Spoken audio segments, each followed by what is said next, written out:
இன்னைக்கு நீங்க எல்லாம் படத்தை வச்சு அரசியல் பேசுறீங்க. உங்களுக்கு தெரியுமா என்னமோ என் புள்ள விஜய் படம் நாளைய தீர்ப்பு படம் நடிச்சான்.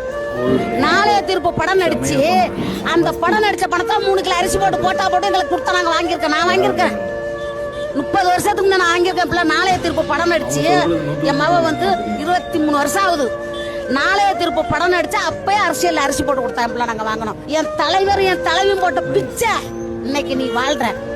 அன்னைக்கு என் தலைவர் ஜெயலலிதா போனா திருக்கோளையில இருப்பேன். இது நடந்திருக்கும் கண்டிப்பா. நாங்க போட்ட பிச்சையில என் தாய் என் தலைவர் நடிச்ச படத்துல நீ வந்து ஆண்டுகிட்டு போய் தமிழ்நாட்டை ஏமாத்தி கையில வச்சு விளையாடுற. உன் வீட்டு குடும்ப அரசியல் நடக்குது. ஏன் எம்ஜிஆர் வந்தாரு குடும்ப அரசியல் பண்ணாரு, அம்மா வந்தாங்களா பண்ணாங்களா? அதே மாதிரி என் பிள்ளைய வரான் பண்ண மாட்டான். நேர்மையான அரசியல் பண்ணுவான். நேர்மையான அரசியல் பண்ணி ஏவன் தலையெழுத்து மாறும்னு பாரு. அன்னைக்கு தெரியும்பா.